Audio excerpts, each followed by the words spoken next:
What's up guys, Magic Knives here, and today I'm bringing to you a review on some lightsabers. Not real ones obviously because they don't exist, but some replica ones. If you are like me and you are a Star Wars fan, or at least a casual one, because I am not intending on collecting or getting anything super expensive or exact, because I'm already into airsoft, but since I do have that Star Wars fanboy inside of me ever since I was a kid, I thought, it'd be fun to have some affordable lightsabers for myself to play with every so often. These are the YDD lightsabers, and for what they are, it's pretty good for the price, and I'm going to go over some of these features. For this, we do have the one with the silver hilt and a blue blade, and we also have one with a black hilt and a red blade, which is perfect because both one for the light side and one for the dark side of the Force. So let's get into how these blades work. Now I'm just going to use the blue one as to show you the features of this.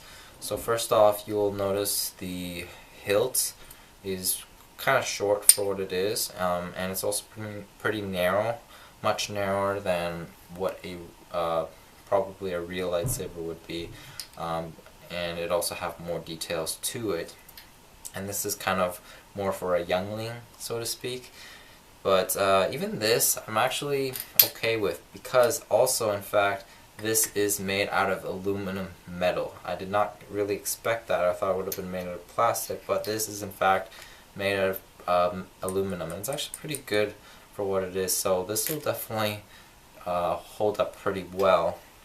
But because of how narrow and small it is, it might be hard to hold with two hands if you have big hands or something. I'm okay with it for the most part, but it does feel more comfortable doing it with one hand for one-handed dueling, which is fine for me, and should be fine for most people. But for kids, this will be perfect. And so with that, you got the on button here, and before I show that, I will show you the blade. This is polycarbonate blade, and this lightsaber is purposely designed for heavy dueling. They purposely designed everything as far as the effects and the features so that it can take hard hits and stuff. It has a little cap at the end here, like a little end tip to keep it all together. Alright. They do say there's a chance that this might come off, and if it does, just put some super glue on it so it won't come off, hopefully. This mine haven't come off so far, at least. But for this blade, or this polycarbonate tube, it is pretty strong. Now it's held mainly by this screw at the top. You will get a Allen wrench to adjust it or tune it. You will probably want to tighten this as much as you can, because this is what holds the blade together, and it's what I also find helps to maximize the sensitivity of the clashing sound when you hit the blade on another blade or just anything, because you will see this later. The sensitivity of this is not too great of a better, more expensive lightsaber, and for the price that you're getting for this, it kind of makes sense. Even though I really it would have been nicer if this had a bit more of a sensitive hit detection to it. But either way, you get the screw, and you can want to tighten this as much as you can. I mean, you can tighten this too, but I don't think it really does much. This one's a mystery. I don't know. I think that might hold the soundboard inside of it. But yeah, I got screws here. These lightsabers are rechargeable, so you get a here's where the plug would be, where you plug it in, and then you have on the other end it's a USB plug that into some, you know, wall charger thing that you might have that you can connect it with, and it'll take about 3 to 4 hours to charge. And when you play with it, if you leave it on like just non-stop, maybe you'll get a little bit over an hour of it running before it starts to lose its power and die on you. So not a super long time, but I doubt you. I don't know if you'll be dueling for that long, really. So as long as you maintain charging it even after you're playing and everything, you should be fine. So this is the on button, of course, here, and we're going to show you how this works. So you press it once and it will activate the blade, and you get a nice sound. It will not, as you saw, it does not rise to the top, which kind of sucks. It would have been a nice feature, but you know, again, this is a affordable lightsaber. Now, it goes all the way to the tip, which is really nice, and pretty nice rumbling sound. Now, you'll see it's got motion activated sounds, so if I move it around a bit, you can hear the motion of it.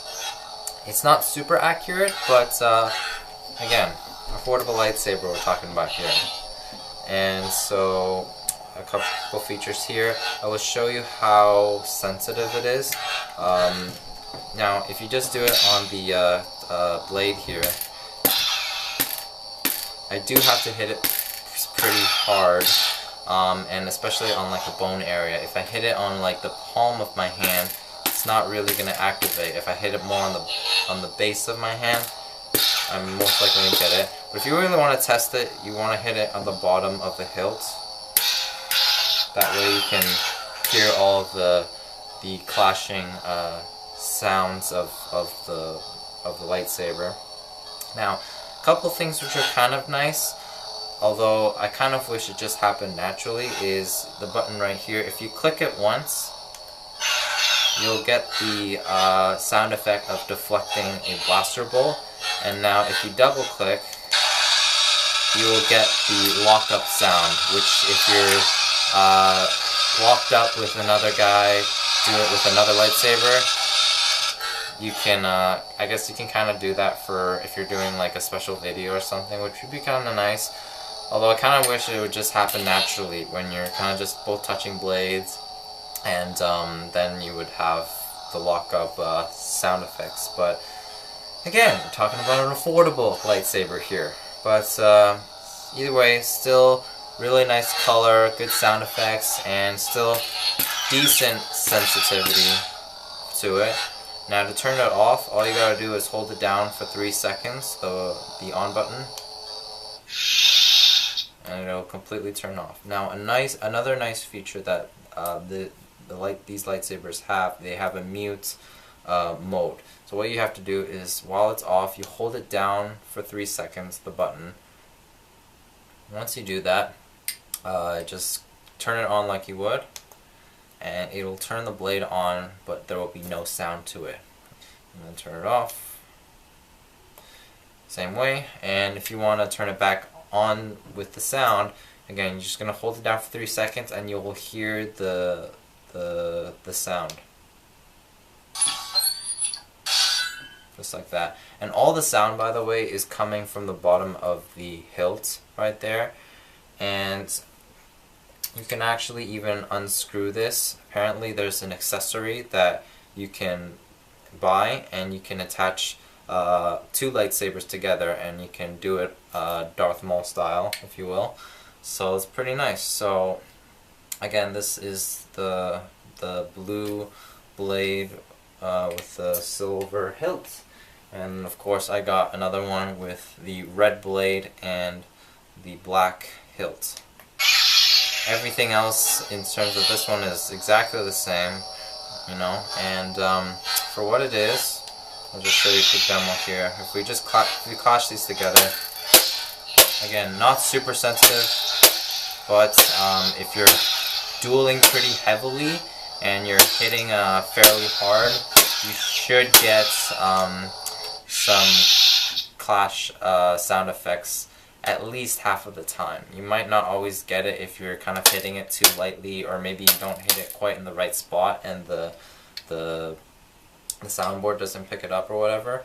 But again, if you want to maximize the sensitivity for now, from what I know, if you just tighten this screw right here as much as you can, then you should tighten the blade up more, and then better the chances of it picking up the hit detection, sort of, so to speak. I'm not an expert on how to tune a lightsaber like this, so if you do know, please let me know down in the comments. It'd be really awesome if I could tune this up more. But either way, if you're looking for an affordable option for a lightsaber, either for your kids or maybe you're just a casual Star Wars fan like I am, and you want something that you can have fun swinging around and maybe duel with your friends, this might be the best option for you if you don't have the money for the more expensive options like SaberForge, Vader's Vault. I don't know all of the good brands, but this is a pretty good deal for what you're getting and whatnot. So that said, hope you enjoyed this review on these YDD lightsabers. If you have any more questions, leave them down in the comments below, and hopefully I'll see you guys in my future videos. I do airsoft and gaming on my channel, so you can check that out as well. But hope to see you guys in my future videos. Take care, and may the Force be with you.